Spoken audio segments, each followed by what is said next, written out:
Y'all, I'm so excited to talk about a group that I've been a fan of for years, literally decades. In the late 90s, when mainstream hip-hop boasted a culture of excess, this group served as an antidote. And while today's song isn't their biggest single, it certainly can be considered a thesis statement that ushered in a new era in music. With their organic approach, live instrumentation, and seamless blend of hip-hop, soul, and jazz, they help pave the way for future generations of alternative musicians. And you may not realize it, but this one band really changed the game, more than you might think. So all you listeners, stop what you're doing and set it in motion. It's one song, and that song is The Next Movement by The Roots.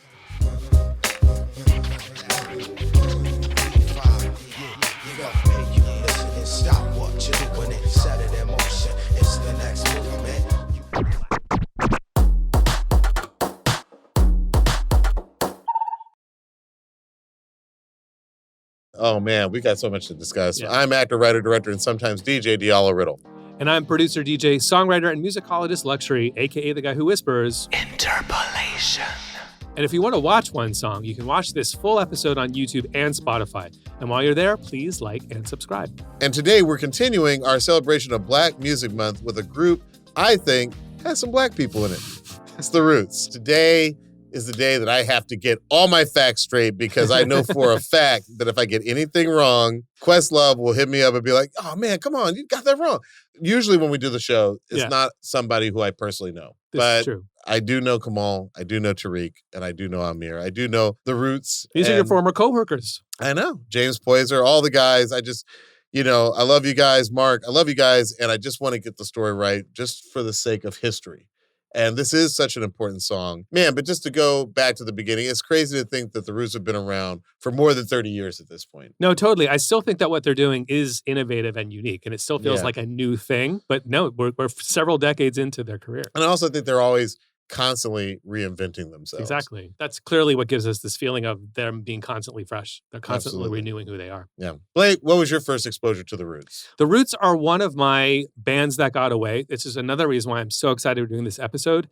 In the moment that this record came out, when Things Fall Apart came out, I remember I was working at an ad agency in New York. My friend Craig Mannion, the art director, and one of the art directors came in and he bought it. And he played a couple tracks from it. And in this moment, I wasn't making a lot of money. And I was like, I'm going to buy that record. And then I just kind of never got around to it. Oh, wow. My musical tastes in that moment were sort of shifting into electronic. I was listening to Chemical Brothers. It was just a bad timing thing. And then I've just never caught up to it. So I'm really excited today to learn a lot about The Roots from you. And together we'll talk about, obviously we'll get into the musicology and go into the stems. But I'm really happy to finally catch up with something that I've been missing out on for all these years. And get some context from the man himself, Diallo Riddle. All right, Diallo, tell me what The Roots meant to you in the 90s. Oh, man. I mean, they represented, an alternative scene in hip-hop. When we didn't really have one, all hip-hop in the beginning of the 90s is underground. By the time you get to even just the mid-90s with the blowing up of the West Coast, it feels like hip-hop has two sides. And I'm not talking East versus West. I'm talking about mainstream commercial, the Coolios, if you will. And then sort of the underground stuff that the real hip hop heads was listening to. Everything from Mobb Deep to Organized Confusion. It wasn't all even East Coast. There were artists like Souls of Mischief and the Hieroglyphics crew on the West Coast that felt more underground. Was there a feeling that you had that you could only like one group or the other group? Oh, for sure. Yeah. There was a lot of pressure to just, and most people who felt the pressure obviously chose the underground because that's where everything interesting was happening. If you knew there even was a battle, to speak. Yeah, exactly. Right. And I remember when I first came across The Roots, I was like, oh, this is so in my pocket because do you want more? It landed so hard for me and my friends, you know what I'm saying? Because they weren't gangster rap and they weren't part of this, shiny suits era of hip hop led by, Sean Diddy Combs and Bad Boy back when he was Puffy.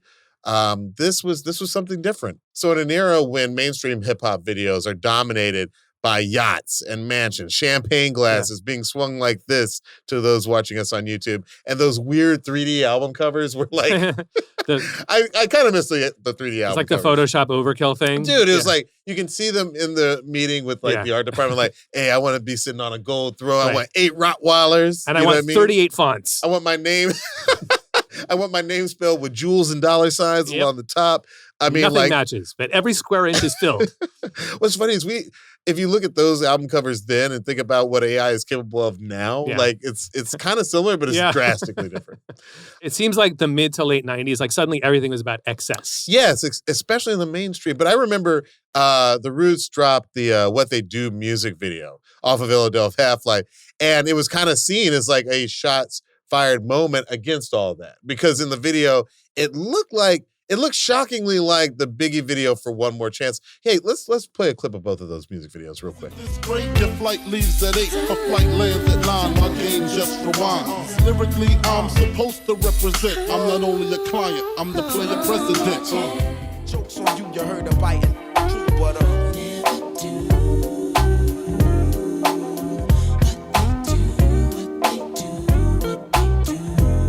So we just showed you some brief clips from One More Chance and from the Ruse What They Do. You know, there's just so many like very just subtle, like when Tariq is rapping, Tariq, aka Black Thought, is rapping on the side of the bed. That looks just like a scene from One More Chance. These There's are all another references scene. that you They're would all have picked references up on. that- Everyone would know them. Yes, if in you that were moment. if you were a hip hop head, or even Yeah. if you were just tangentially just what was on Hot 97 at that time, you would have caught every reference. And if you're a Roots fan, you'd be like, this is not the Roots being the Roots. No, It's not and their in fact, lifestyle. I feel like they told all the video vixens, as we used to call them, in the back. I feel like they told them all, do your deadest eye possible. So everybody's like doing their champagne glass like this, but like nobody looks like they're having the greatest time. Yeah.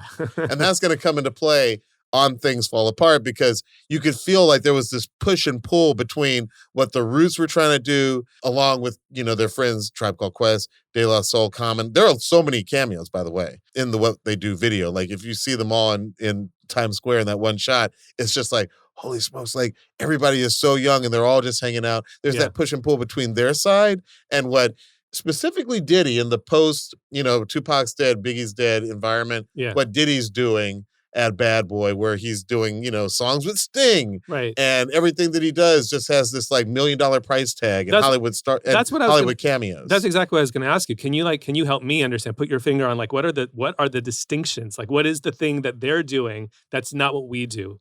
Is it just, what we do not do what they do? Yeah. It's very not like us in that sense. You know, this is again at a time when record labels have a lot of money. And there's the diamond status that they're about to bring in just because artists like Britney Spears are able to sell 10 million or more copies. Yeah. So everything is flush with money in ways that we just can't even imagine. I think I read where like Cash Money at this time, because they looked as strong as Master P's No Limit, they got like a $100 million distribution deal in the music business to sell music. It's insane. Yeah. The amount of money. And Puffy is sort of the king of that. Yeah. And he's able to just, you know, like I said, like his videos have motorboat chases and stuff in it. That's not what the Roots do. And I think that the Roots, they were pushing back on that, this idea of the haves and the have-nots. So it's the content being about wealth, being about opulence. It's a lot about wealth. It's a lot about wealth and it's not the wealth. lyrics and the videos all reflecting this aspirational Exactly. wealth goal. And to those who were not there for it, it's important to point out the Roots were not attacking Biggie as a lyricist. I think they had a lot of respect for Biggie as a lyricist. In fact, when Biggie saw the video for What They Do by the Roots, he told Source Magazine that he felt basically disrespected by the Roots. And in interviews since, Questlove has gone out of his way to say they didn't intend for their video to be a direct attack on Biggie. You know, he said, we were talking about, this is a quote from Quest himself. He said, we were talking about the impending lurking of this new, at the time it seemed like a new apartheid, this have-nots versus the haves.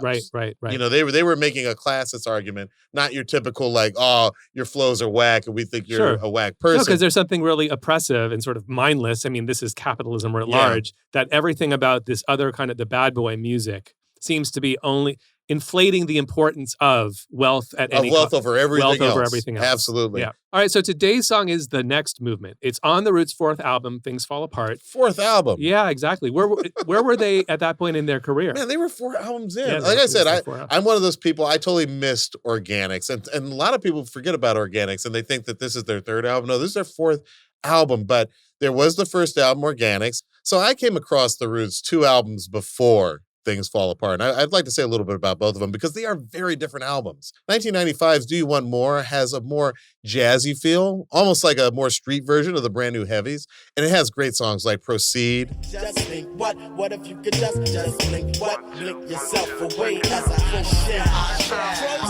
Proceed. The first song that I ever heard by The Roots with this amazing music video, Distortion to Static. Intelligently managing matter that's making tracks fatter. Revolve around, shattering like rings and bring swings. When I stings with bass, then distort up in your face like. And a song that I think really set them apart from anything else that was happening in hip hop at that time because it was so live band-ish. It's called It's Say What Man.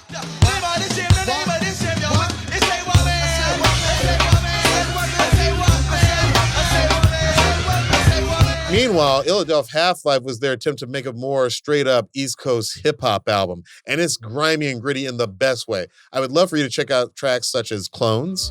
Yo, I use the mic to slap you in your face and erase your taste. Disgrace your gate, put your title to waste. Dominant lyrical grace from a place called Wow, Illadelph, Val, and Episodes.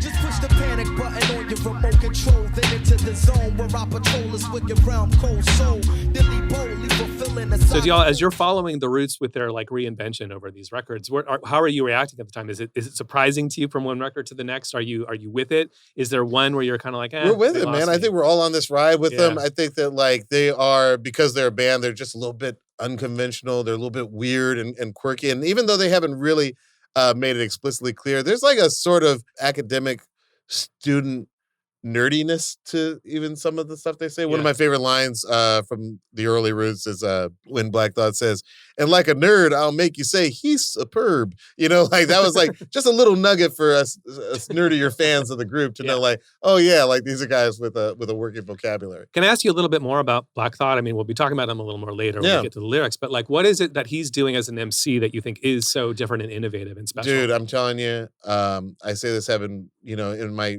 capacity as a comedy writer, having worked with many rappers. Tariq Trotter, aka Black Thought, is one of the greatest lyricists of all time. He can write for almost any other rapper. Like he studies how they rap and can mimic it perfectly. He can mimic flow. He can change his voice.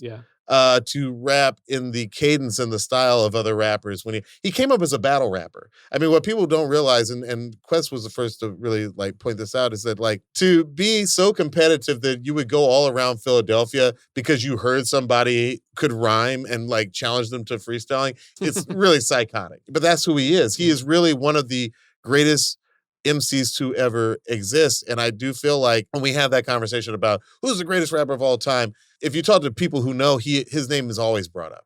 Right there next to, Biggie and Andre 3000.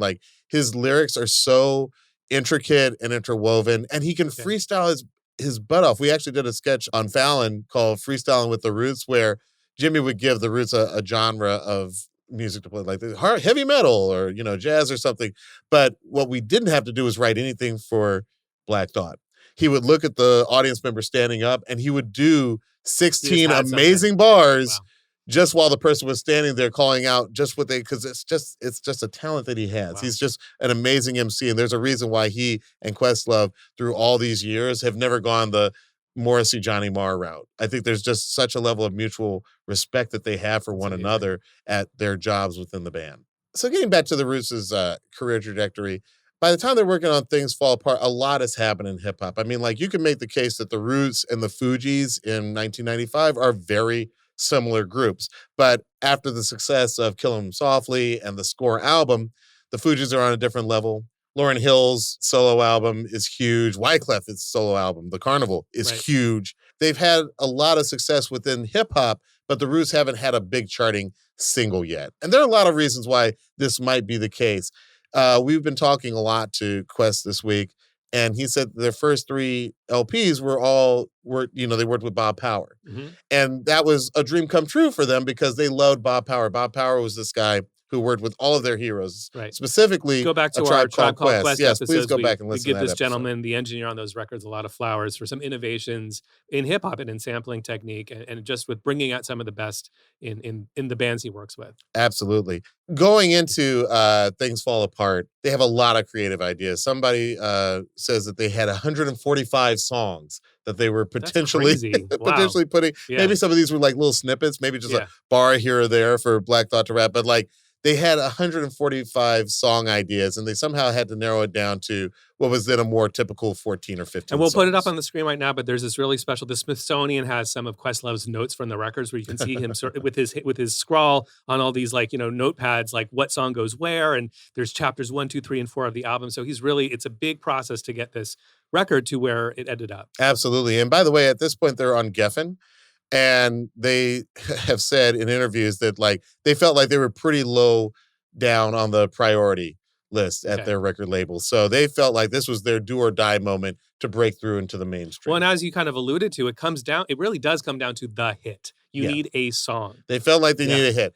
And then comes one of the unsung heroes of the story of the Roots, which is their old manager, may he rest in peace, Rich Nichols. Richard Nichols was sort of like this Rastafarian wise man who I feel like they were able to bounce ideas off of. He was always able to give them advice, especially when personnel changes like the departure of Scott Storch or Dice Raw. Like when people would leave the group, Rich would be the main one saying, I think you should pick up this person over here. Rich was that guy. Yeah. And Rich felt like at the end of the 90s that we were approaching a period where hip hop was at a crossroads, not just the group, the Roots, but hip hop was at a crossroads.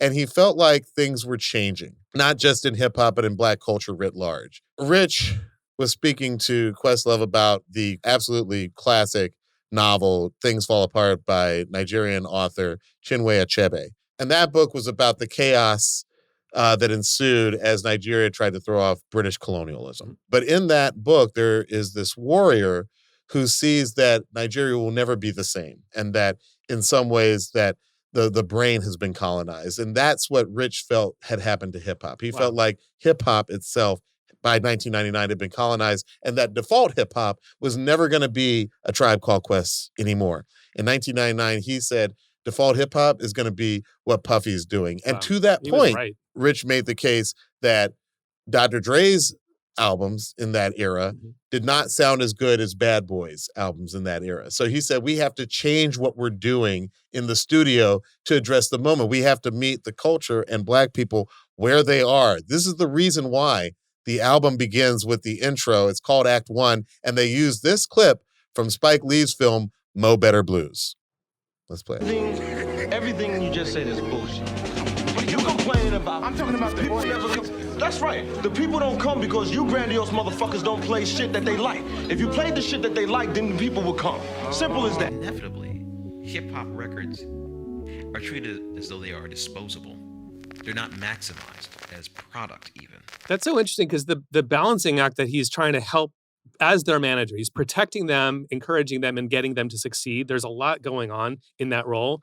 And I thought this quote, which summed it up perfectly, Questlove in his book writes, the last thing Rich said to me before he died in 2014 was, my goal was never to take you guys or include you guys in the winning circle.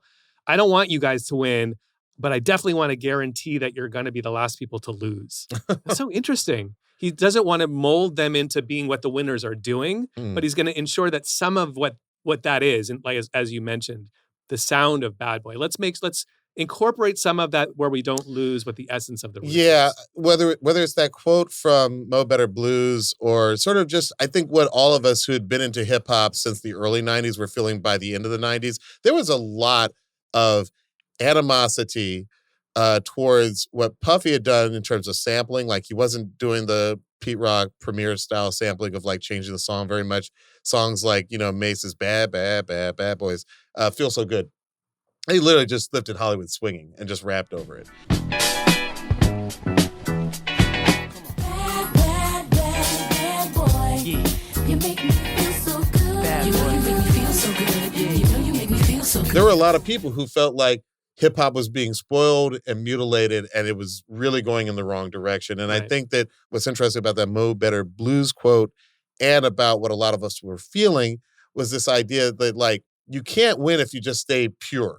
You can't just go off into a corner and say, hey, we made the most pure hip hop album that we could make. Right. He was like, no, let's meet the people where they're at. Let's give them something that they can dance to and have fun with, but can also seek to elevate. This is such a 90s dialogue too. It's so familiar to me, having lived in that era, having been making, this was the Nirvana conversation. This was happening across all genres, this kind of split, this new division of like big versus integrity, like as though the two things couldn't possibly have any middle ground to them.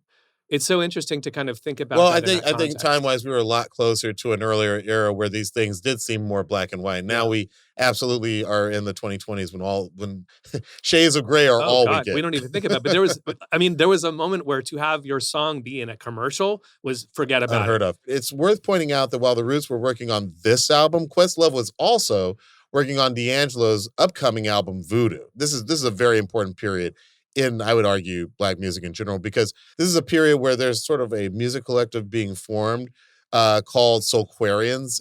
It's Jay Dilla, it's James Poyser. It's also everybody from D'Angelo to Bilal, everyone from Common to the Roots themselves. And these artists would go into each other's sessions and start, basically jamming together and collaborating. Some of these artists ended up on Things Fall Apart, like Mos Def and Common and Erykah Badu. In fact, why don't we take a second and listen to the track that the Roots did with Common? This is the song, one of the best, most beautiful hip-hop songs of all time. This is Act 2, The Love of My Life. To my guy Regan, how she was desperately seeking to organize enough confusion, using no protection, told on resurrection, caught it to Hype Williams and lost her direction. And I want to play one more song from Things Fall Apart. Things Fall Apart has the distinction of having Erykah Badu and also Eve, the rapper Eve, on her very first song. A lot of people don't realize that, Eve being from Philadelphia used to end up in cyphers with Black Thought, and he was just like, yo, this girl holds her own. This is before she's even, messing around with Dre or Jay or anybody else. Like, Black Thought was the first to be like, yo, she's got something special. So Eve and Erykah Badu both show up on the track, You Got Me, which was co-written by Jill Scott. It's a lot of people who are about to be really big and famous working on one track. And Jill was actually supposed to sing on the track, but MCA wanted a higher profile artist, so they had Erykah do it instead. It's a great song. It ended up winning them the Grammy for Best Rap Performance by a Duo or Group in 2000. It's the Roots' first Grammy. Here's a clip of You Got Me.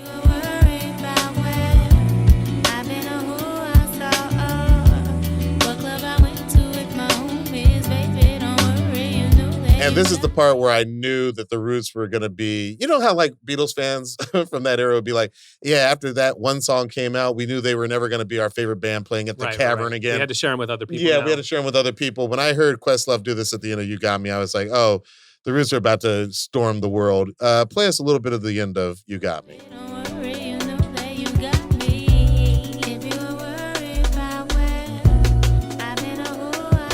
Double time D&B beat. That's awesome. But it was more than double time. It was specifically drum and bass. Yeah. Like if you had your ears open and in 1999, you knew about drum and bass. You knew that you liked the general sound, but the fact that the drummer from the Roots was now playing his drums in a drum and bass style, you were just like, oh, this guy's got his ears open to the globe. That's and awesome. You just felt like they're going to be so much bigger now that he's sort of giving a wink and a nod to a brand new art, from literally pushing the music forward. Mm-hmm. I remember when that came out, everybody was like, yo, did you hear Quest? He's playing drum and bass. Like, That's so some cool. of your more animated friends, of course. Yeah, that's super awesome that he threw that in there. Also, Questlove being Questlove, he's thinking not only is this a new genre, but it's a new genre predicated on the think break, right? The Lynn Collins, It Takes Two break beat, which formed its new genre. So he's throwing that in there with a couple of layers already. So I love that they're bringing that in. And on this song, there's a bunch of layers like that, little references, little homages that are built in to the music. That's awesome. I love that. So we're going to take a break, but when we get back, not only are we going to hear the stems of the next movement, we're going to find out how Questlove ended up in the studio with his shirt off. It's a crazy story. We'll be right back.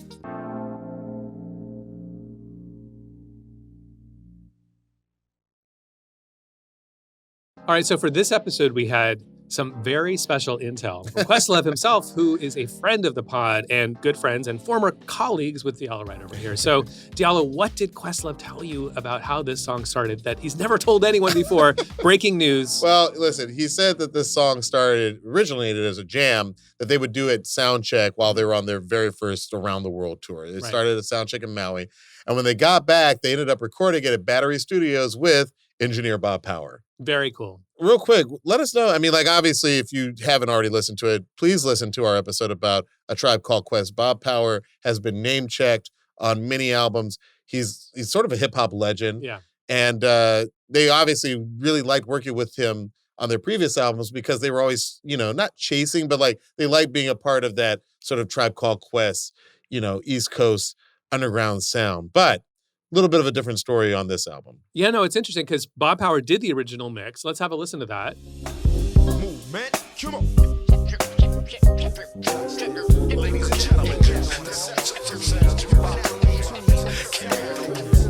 Wow, that does sound different. Yeah. That does sound different. It sounds a little bit more muted, Yeah. if I may. Like, it sounds a little bit more like early 90s as opposed to like late 90s. And I hear a lot more separation. It's a lot cleaner. I think that's the word I would use. If you go back to our Tribe Called Quest episodes, that was something that Bob Power brought Was to known for. Scenario. Yeah. And then for Electric Relaxation, Tribe Called Quest said, can you make it a little less clean than you've been doing? Wow. So there's an interesting interplay between because hip hop has obviously at its source sampling, which has the grit of the old record. Yeah. So there's a little bit of that texture that you can sort of play with, having it, not having it, etc.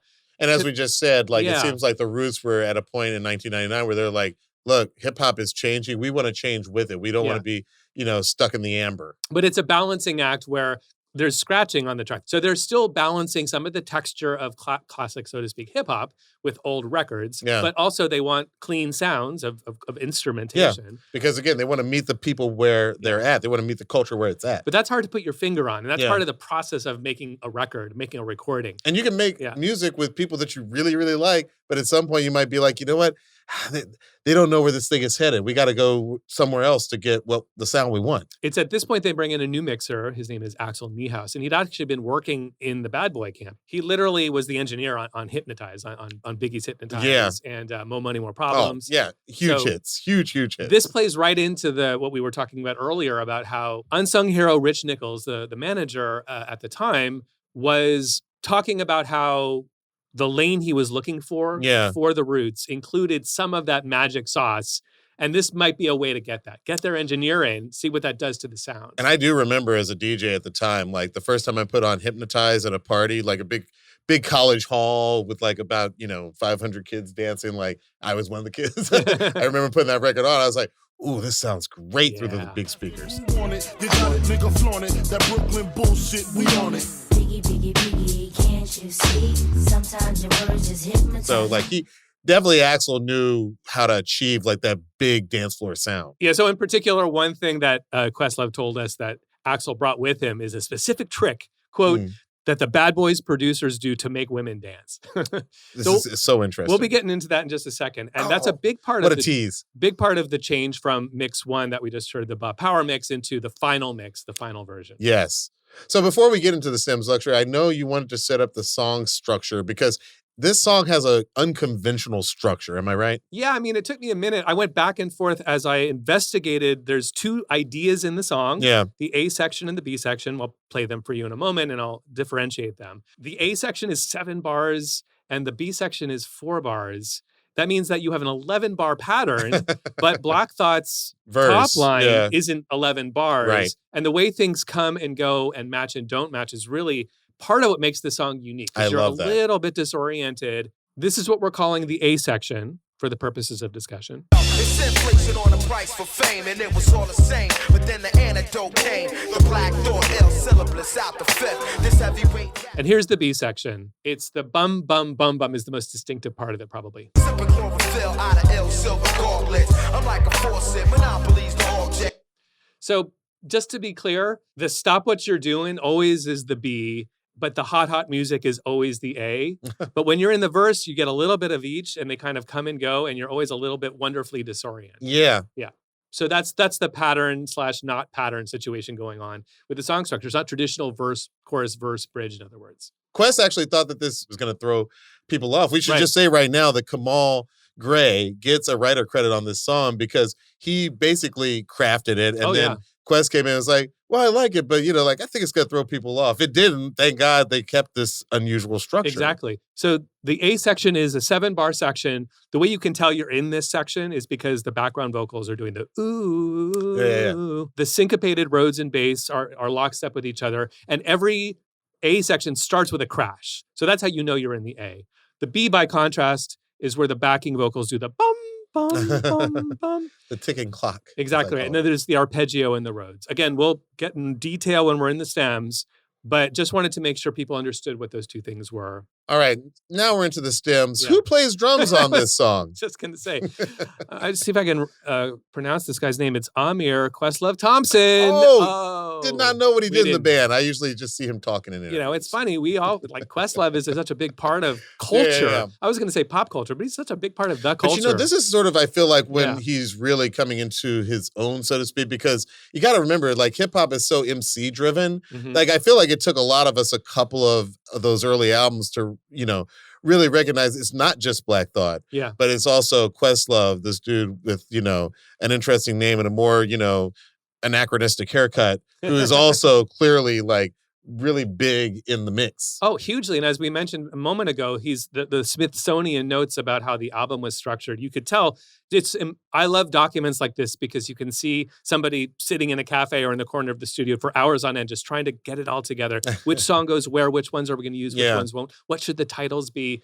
And what's interesting also about this record is that some of the songs are sequenced. So the song begins with a drum pickup, which is kind of the end of the previous song. So it kind of flows seamlessly into it. Yeah, I love that.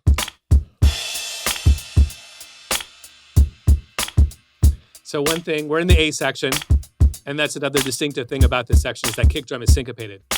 Boom, boom. There's a lot going on in just that little bit of the drums that we hear. Yeah, I mean, one thing that makes this section distinctive, the A section, is that kick drum is boom, boom, boom. It's syncopated. Yeah. And it's lockstep with the bass and the keyboards. Mm-hmm. And not to give too much away, but that's all instrumentally that's going on, which is really cool. Wow. With just those three instruments going on. And you have this really unusual, I want to call attention to this very unusual snare clap merged sound. Let's isolate that and just notice how unusual this is. Almost sounds like a drip of water almost. I mean, to my ears, that sounds like a snare layered with a clap that's been affected, maybe with an eventide harmonizer. I'm not sure what it would be, but I'm hearing a layered sound. Yeah. Right? With some effects on it. And I think part of what they did was they took this clap, and we have a fun story to tell about the clap. I'll play the clap isolated, and then I'll play it together with the snare, and you'll hear what I mean.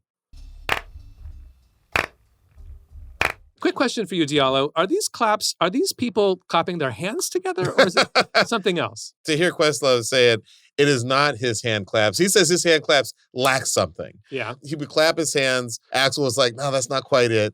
And then they get this idea that they're going to basically, it starts off with his shirt. They're like, just slap your shirt. But then it went further and further. And then at some point, Questlove takes off his shirt and starts slapping his stomach.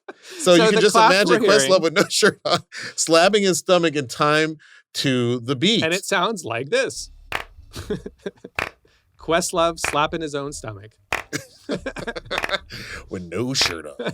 But it goes even deeper than that because there's also this bit of percussion that we're calling the shuffle. Right. So Questlove talks about, we mentioned before, he wasn't satisfied with that first initial mix. They went through a few of them, and finally he realized that what he felt was missing was, a quote from him, I realized a shuffle was missing. So this brings us back to the engineer Axel Niehaus, who had worked on some of these huge 90s dance floor stormers. And apparently one of the things he brings from the bad boy camp to the roots camp is this trick on how to, quote, subliminally move things. The shuffle trick that the bad boy producers do to make women dance. Quote, the shuffle controls the spine. So they decided to add this shuffle. What that means is, in this case, sort of a 16th note. Yeah, it's like a little shaker thing, little percussion. Yeah. I'll play it for you, and then I'll tell you where it came from.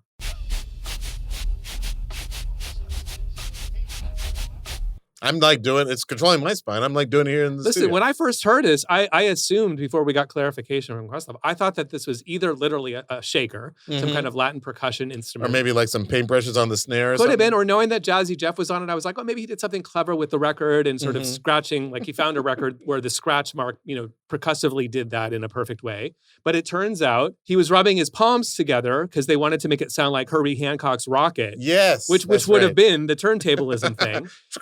Doesn't work. So he says, I don't know why, but this is Questlove saying this. I don't know why, but I decided to take my shirt off and I rubbed my stomach for 6 minutes. So once again, Questlove's torso for the win. So here's Questlove's torso rubbing with Questlove's stomach clapping with the rest of Questlove's body playing the beat. human beatbox, but without the mouth, actually. But not using the mouth. Without using the mouth. Listen, I love it because it just shows that sometimes when you're in the studio, the best ideas come from pure improvisation. Totally. Imagination plus improvisation equals something, a sound that you couldn't get anywhere else. And in all the perfect like ways, because it's another yes and. Axel Niehaus was like, try this. And he's like, wait, I'm going to build on that by taking off the press jive shirt. That's just the A section. What's happening in the B section? In the with B, these he drops some of that syncopated kick stuff, and it sounds like this. Boom. So picture the bum, bum, bum, bum, bum, bum, bum. Yep. And then that crash means we're back to the A, which is interesting. It reminds me a little of, on Parliament episode, we talked about how there is kind of the crash as an indicator of where you are in the song. Yeah, It is a long groove. So it kind of gives your brain a little signal that some little thing is changing a little bit. So in this song, that crash means we're back to the A section. Absolutely. Yeah, every single time. Let's move on to the bass. Leonard Hubbard, a.k.a. Hub. He's the guy who, for those wondering, who usually see in videos like playing the guitar with the stick in his mouth. May he also rest in peace. He passed away a few years ago. So I want to hear what Leonard Hubbard, a.k.a. Hub, is doing on the bass, but I think you also want to layer it with what's going on with the keyboards. Am I right? Yeah, because they're playing the same part and it's locked together. It's also locked with the drums. And who's on keyboards? Jimmy Kamal Gray. My man. Yeah, who came up with the original riff on this song.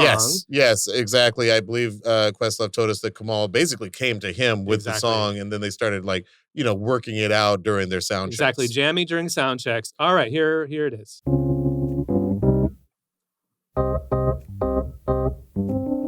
It's fun hearing it like this because I can just picture them playing this at a sound check in Maui, and then Hub comes in and doubles the line on bass. Yeah.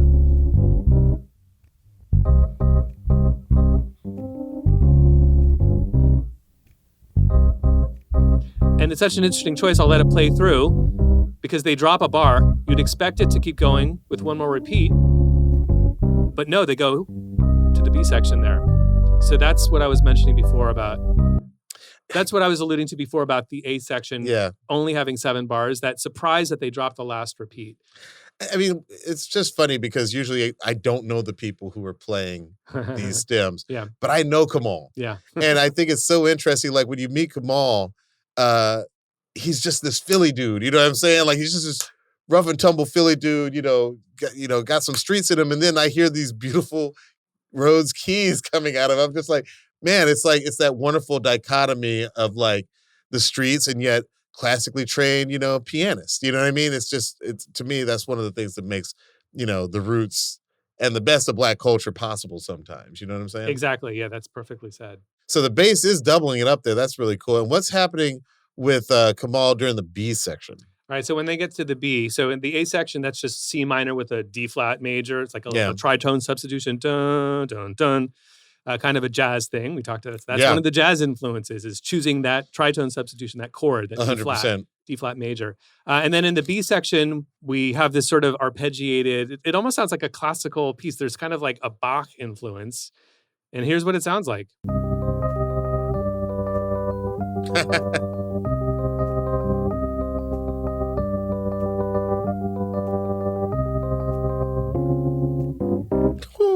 I'm telling you, it's crazy to me because it's like, I know Kamal is just that dude, from Philly, and yet he's played these beautiful arpeggios, which I love to see, man. I love to see it. He's obviously either classically trained or jazz trained or both. And it's fun that he's bringing that into the mix here and sprinkling it onto this hip-hop track. given his influences, his teachings. Kamal's just gifted. All right. Well, I hear a lot of different voices on this track. The background vocals, the Jazzy Fat Nasties, one of my favorite, sort of like groups from this period. That's Tracy Moore and Mercedes Martinez. Can we hear a little bit of the vocals from, maybe we start at the B section, because that I always call it the ticking time clock. So as you mentioned, Tracy Moore and Mercedes Martinez, Jazzy Fat Nasties, are harmonizing here, and they have a couple of different parts that are layered. Let's hear the first one.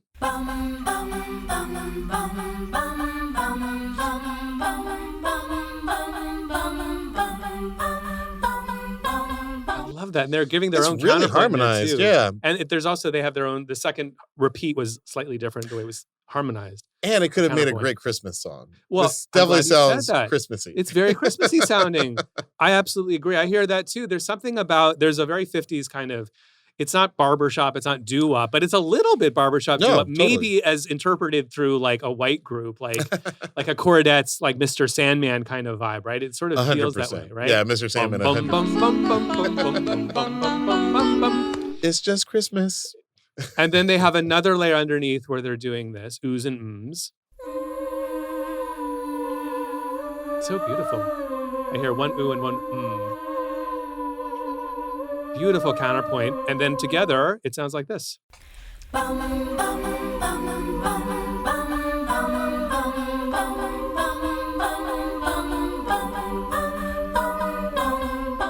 mean, it really makes the song. Many things make the song, but like that, we certainly know where we are in the song thanks to what they're contributing here. Let's see what Miss Moore and Miss Martinez are doing in the A section. So this one, they do more of a call and response. So here's the call. Response.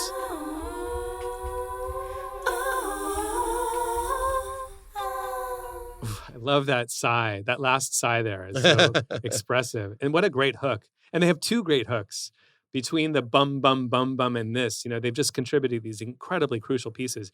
And listen, we're going to talk about the splits when we're done with the vocal section. Yeah. But the good news is I can tell you is that they were cut in as deservedly so. I was really glad to see that they were included in the songwriting splits for those contributions. Yeah. Yeah. So they do that throughout the song pretty consistently throughout the A and B sections. We can't talk about vocals without talking about Black Thought, one of the greatest MCs to ever live. And let's hear his isolated vocals. Can you play us a bit, my man? Yes, I can. Let's start with it's the next movement that leads us into the first verse. So this is actually a couple of layers together.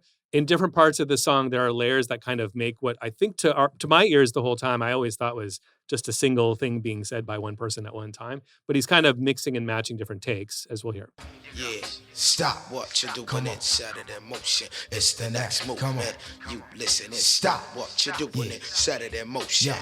Word up, we got the hot music, hot music, the hot music, hot music. It's really cool how they do that. Here's one of the two takes sounds like this. We got the hot music. It's just hot music, hot music. And the other one goes. We got the hot music, the hot music. Hot. The hot music, hot music. It's a really subtle thing, but when you merge them together, it gives it a little different That bounce. echo effect, A little yeah. echo effect and bounce, a little energy. We got the hot music, the hot music, hot music. It's really cool how they do that. One thing I love about Black Thought's verse is that they're always like so intricate, and yet if you're really listening, you can learn every single line. Can we hear a little bit of the first verse? Yo, 1, 2, 1, 2, 1, 2. That's how we usually start. Once again, it's the thought, the Dalai Lama of the mic, the Prime Minister thought. This directed to whoever in listening range. Yo, the whole state of things in the world about to change. I mean, I gotta listen to all the verses just when nothing's stripped out, because like there's so much intricacy, there's so much wordplay, and you know, to hear him tell it like this all started verse wise with him working with Kamal in the studio. They've enjoyed some shrooms, and I don't mean the kind that go on pizza, and he's playing around with this, you know, this unusual arrangement, as we've called it. He even goes so far as to say like some beats are more rhyme friendly than others. Mm-hmm. But even with this strange arrangement, the tempo, the BPM is perfect for what he wants to do. So he's able to get as many thoughts into one verse. Yeah. The Dalai Lama thought, like, you know, he's able to get all his thoughts in without sort of sacrificing anything. I think he's probably reacting also to the unusual, the 7 instead of the 8. You're expecting that dropped 8th bar of what would have been a repeated loop. Yeah. Yes, you can kind of hear it when we hear it even isolated, because you're just like, oh, there should be one more bar. No, there shouldn't. Yeah, it does because something now really, we've gone into the B section, right? Yeah. It does something really special to the interplay between the vocal and the track because of that. Mind-blowing verses. Luxury. What can you tell us about the splits on this song? Now, I love it when I see splits like this where it definitely reflects everything that we just heard. Somebody got cut in. So Jimmy Kamal Gray, we know is the originator of that riff, which is at the heart of the song, gets 45%. Oh, good for him. Black Thought gets 39%. There you go. Seems pretty reasonable. Yeah. And then Questlove gets 5%. Hub gets 5%. Wow. And Tracy Moore and Mercedes Martinez get 3% each. Well, there you go. That's really cool. I mean, I like those splits. Again, I think one of the things that keeps bands and groups together is when the splits, you know, are fair. So Diallo, what do you think the legacy of the next movement is? You know, I mean, the song is called The Next Movement, and I do think that this song and this album ushered in a new movement, not just in hip hop, but in the Black culture. After this album came out, there were a number of now super iconic albums that were released between, like, I'd say the summer of 99 and, the mid 2000s. So you've got everything from Mos Def's Black on Both Sides, Common's Like Water for Chocolate, Erykah Badu's Mama's Gun, and so many more. I mean, like, don't forget that the only reason why a lot of Gen Z people know the Roots is because, obviously if they're listening to good music, they know the music. But Yeah. a lot of them were introduced to the Roots via Jimmy Fallon. Mhm. And Jimmy Fallon was introduced to them via Neil Brennan, who was the head writer for Dave Chappelle. And one of the reasons why Dave Chappelle was able to do the Block Party, that pretty, seminal movie from him, was because he had the Roots. He had Erykah. He had so many people in this collective. It was just a special time. We've left out names like Dead Prez. I would argue Dead Prez and their song Hip Hop, classic song. Like, again, this was like all alternative hip hop at the time. Slum Village, Jay Dilla. This was the underground scene. This was like, oh yeah, you guys can go off and you can listen to, Puffy's No Way Out album, but this is what the heads are listening to. Albums like Things Fall Apart. And I think that, the Roots helped set the stage for neo soul and everything that took over that was not in a shiny suit for the years to come. I mean, that's just my take. What do you think is the legacy of the next movement? I mean, I guess I'm just struck by how in the 90s, we have a handful of artists that are kind of finding recombinations of hip hop elements, right? First of all, there's obviously rapping and singing and in various combinations across various groups, across various And Lauryn Hill really albums. opens the door for a lot of singing on rap albums. Sure. But one thing I'm really thinking about is how the use of like the specific choice of live drums versus not, that binary. Yeah, totally. Live drums versus not live drums. And on top of it, you might have samples, you might not. You might have live bass, you might have something coming from the synth, whatever it is. I'm thinking about the Neptunes. I'm thinking about Pharrell and how he's using a lot of, now, first of all, it's live percussion that gets chopped up in the computer. But still, those sounds, essentially that kick drum sound maybe, and the bucket drums or whatever else he's doing, that is a binary choice that with the Roots, they're also using a live drum kit. It's Questlove with the live drum kit. Sure, he's using his chest and his tummy and various combinations of tummy and hands and rubbing.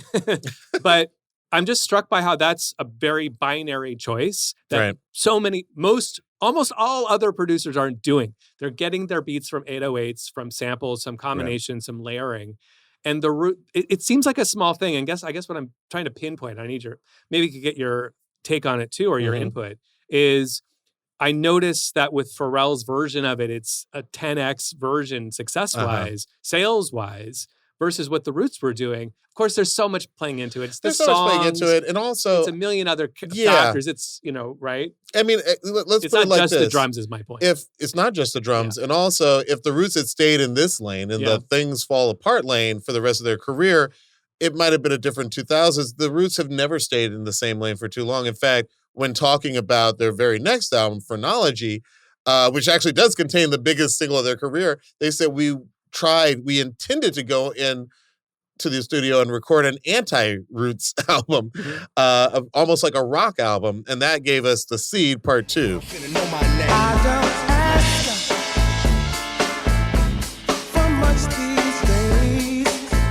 I mean, so by never staying the same group, and we love them for it, they've always reinvented. They've always tried to go for something that they hadn't gone for before. And, that's both encouraging from an artistic point of view, but that can sometimes be challenging in terms of, the art. And in the same way that I think that Lauryn Hill and the Miseducation album sort of cleared a path for Things Fall Apart and all of this wonderful soul music that came about in its wake, I think that, ironically, the artists from Dave Chappelle's Block Party that ended up taking sort of this neo soul sound and carrying it into the next decade, ironically, is Kanye. Because as was told to me a long time ago by Quest, he was like, I never would have thought that funny little guy running around with the bear costumes and the backpack on was going to be the guy who ended up blowing up.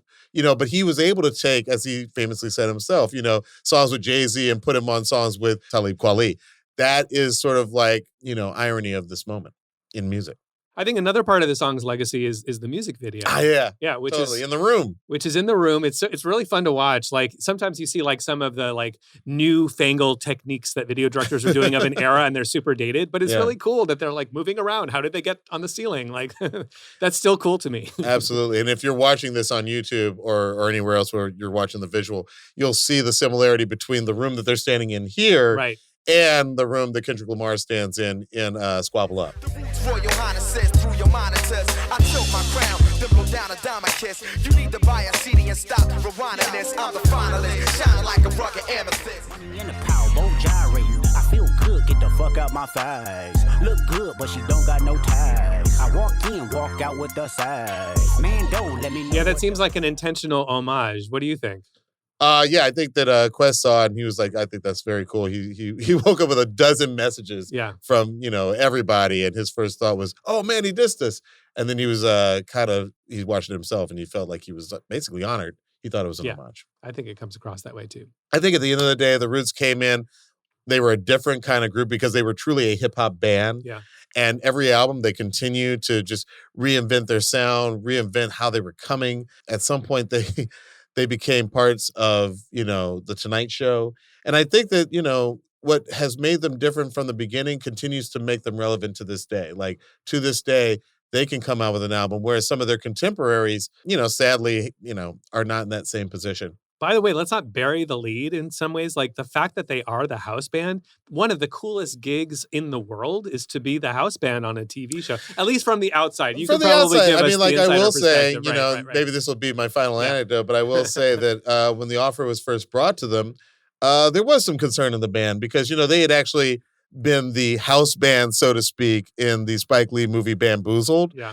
And so when they became, in real life, the house band for a late night show, there were some, fans who were like, is this really the way? But, Rich, once again, unsung hero, Rich Nichols, their manager, was basically like, look, guys, at some point, every hip hop act finds themselves playing, a small club in Paris, a club for the heads in Japan. This through no fault of their own. Like nobody's going to stay on top for the rest of their lives. Mm-hmm. He was like, something like this, where you get to create new music with someone like Jimmy, who isn't part of that Carson generation. He's not part of the Letterman generation. Like, in their eyes, Jimmy's somebody who grew up with hip hop. Yeah. He can quote, Biggie back and forth with him. He has respect for the genre. In some ways, is the best scenario because the same way you guys are comedy heads, he's a music head. And it's not a mistake that they make music every single night. It's in some ways, it's the perfect place for them to continue to have a salon, a laboratory to keep experimenting with new sounds and new comedy. Cool, yeah. When I was growing up and I would watch Letterman, I would be like, I wish Anton Fig had the coolest job in the world to be the drummer behind, a TV show. Yeah. But it's so interesting to hear that insider's perspective. Absolutely. Yeah. Okay, Luxury, it's time for one more song. This is the segment where we share a deep cut or a hidden gem that we've just discovered with you, the One Song Nation, and with each other. I usually say, why don't you go first? This week, I'm going to go first. Oh, my goodness. Wow. I'm calling an audible. Grab the talking stick then, why don't you? My song is going to be What You Mean by Green Tea Peng. What you mean, say what you mean to me. What you mean, say what you mean. We're doing double time beats today. Yeah, I will say that, I was out and about and a DJ put this on and I really liked it. It took me back to the early 2000s when artists like Reese, who did the song Golden Boy, there's another one of those times when I'm hearing experimental music through a very cool lens. There's a little bit of that double time drum and bass sound to it. Yeah. And because I heard this song, I was able to listen to the album. Again, Green Tea Peng, I think I'm pronouncing that right. Really big fan of the sound. I feel like this is pushing the music forward. Very cool stuff. Dig it.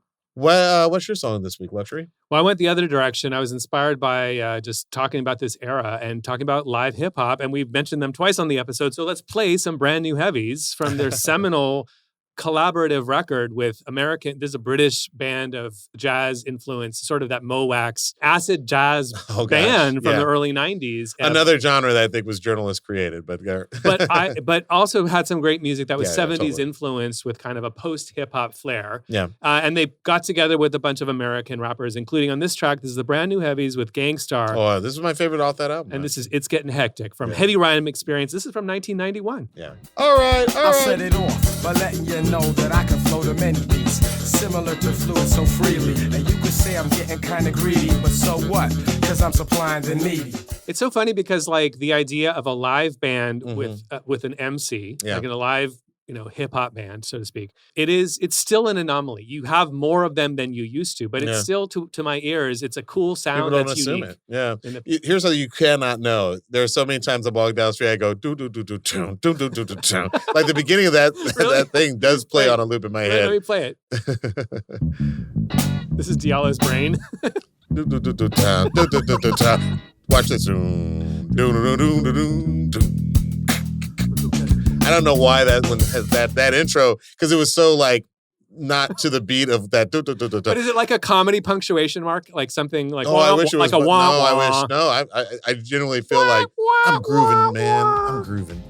As always, if you have an idea for one more song, you can find us on Instagram and TikTok. You can find me on Instagram at Diallo, Diallo, and on TikTok at Diallo Riddle. And you can find me on Instagram at LUXXURY and on TikTok at LuxuryXX. And hey, go follow One Song on Instagram and TikTok. Go follow at One Song Podcast for exclusive content. You can also watch episodes of One Song on YouTube and Spotify. Just search for One Song Podcast. We'd love it if you like and subscribe. Also, be sure to check out the One Song Spotify playlist for all the songs we discuss in the episodes. You can find the link in our episode description. And if you made it this far, we think that means you like the podcast. So please don't forget to give us 5 stars. Leave a review and share us with someone you think would like it. It really helps keep this show going. All right, Luxury, help me in this thing. I'm producer, DJ, songwriter, and musicologist Luxury. And I'm actor, writer, director, and sometimes DJ Diallo Riddle. And this is One Song. We'll see you next time. This episode is produced by Melissa Dueñez. Our video editor is Casey Simonson. Our associate producer is Jeremy Bimbo. Mixing by Michael Hartman. And engineering by Eric Hicks. Production supervision by Razak Boykin. Additional production support from Z Taylor. The show is executive produced by Kevin Hart, Mike Stein, Brian Smiley, Eric Eddings, Eric Weil, and Leslie Guam.